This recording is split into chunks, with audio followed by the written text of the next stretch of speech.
The Seahawks just unleashed a monster at safety, and no one's talking about it. A rookie built like Cam Chancellor is making noise in training camp. If you thought Seattle's defense was scary before, buckle up. The Seattle Seahawks just got three huge pieces of good news, and trust me, the NFL world needs to pay attention. Let's start with the first one.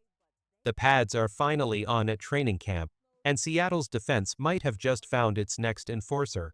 Rookie safety Nehemiah Pritchett, 6'3", 220 pounds, is already drawing serious comparisons to Cam Chancellor. And no, that's not an exaggeration. This guy has been flying around all offseason. OTAs, rookie minicamp, walkthroughs, he's been consistent. But now, with the pads on and the real hitting starting, he's still standing out. That's a big deal. Here's why it matters so much. The NFL has changed. Teams are running two deep safety shells, daring you to be patient and waiting for you to make a mistake. So now more than ever, you need safeties who can do it all: stop the run, cover tight ends, cover the slot, hit hard, and force turnovers. And guess what? That's exactly what this kid is showing. He's already grabbed a couple of interceptions. He's making clean tackles.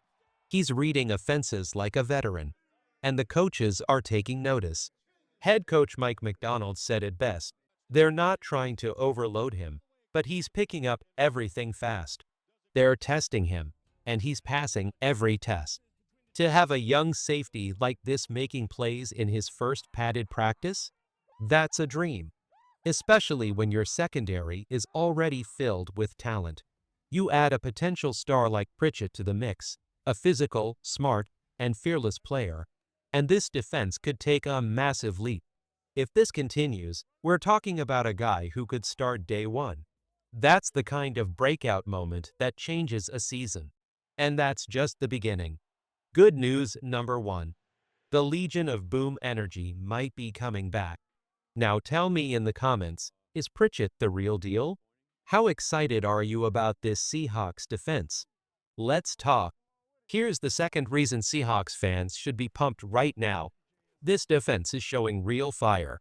From the very first padded practices, the defense came out swinging. The energy was loud.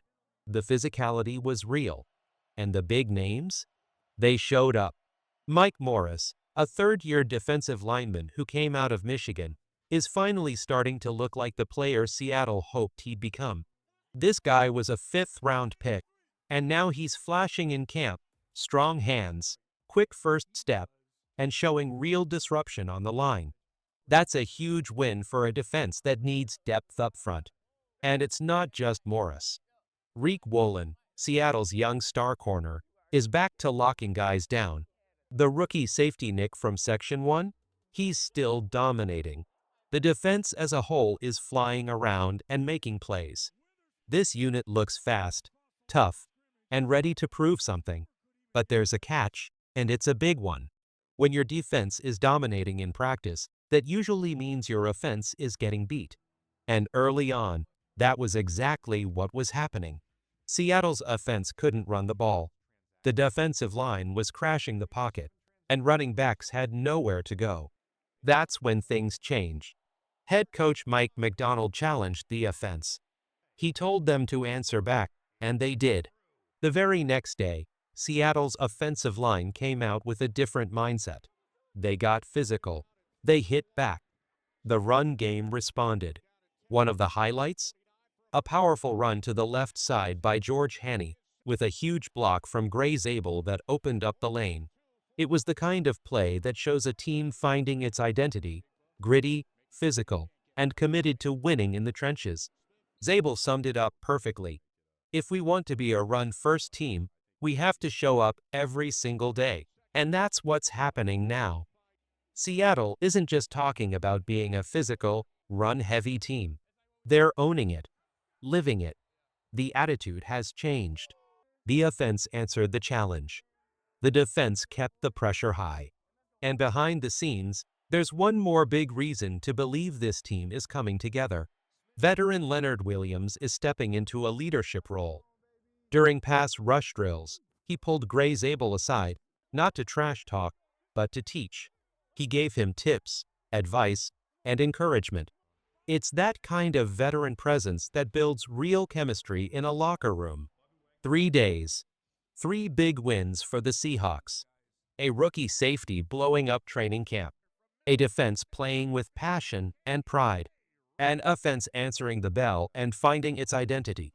This team is starting to look dangerous, and people better start paying attention. Now it's your turn, Seahawks fans. What's your confidence level right now? Drop a 1 to 10 in the comments. And who do you think is the breakout star of this training camp? We all know Leonard Williams is a beast on the field. No surprise there. But now, something even bigger is happening. He's stepping up as a leader. And that's something the Seahawks have been searching for since Russell Wilson left.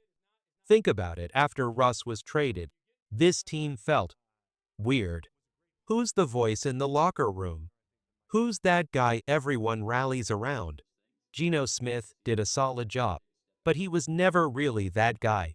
He had a great story, but emotionally, spiritually, he wasn't the next face of this franchise.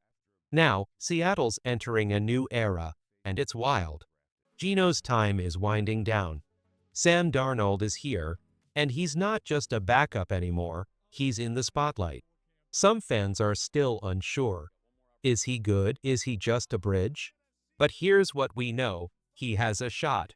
The door's open for someone to grab this team and lead them into the future. And leadership isn't just about yelling in the huddle. It's about showing up every day, helping younger guys, owning mistakes, setting a tone. That's what Leonard is doing. That's what this team desperately needs. Seattle also made big moves this offseason. They traded away a receiver, not because he was bad, but because it was time to reset. With those picks, they drafted Nick Omoruyi, one of the most promising rookies on defense. That's how you rebuild the right way: draft smart, develop fast, and find ascending players. Because here's the truth, free agents? They're expensive. They're usually past their prime. But rookies? They're just getting started. You build your team around young talent who haven't even hit their ceiling yet. This roster looks different now. It feels younger, fresher, and hungrier. You've still got veterans like Cooper Kupp now, but they're not weird locker room personalities. These are guys who can set the tone without drama. Veterans who say, "Follow my lead." If someone, whether it's Darnold, Kupp, or Leonard Williams, can take the reins and say, "This is our team now, and this is how we win," then watch out. Because if Seattle can put all these pieces together, they're going to shock people. Let's be real, this team has talent. It has heart. Now it just needs a voice. Now it's your turn. Who do you think should lead this Seahawks team into the future? Darnold? Kupp? Leonard? Drop your take in the comments and rate your confidence in this squad from 1 to 10.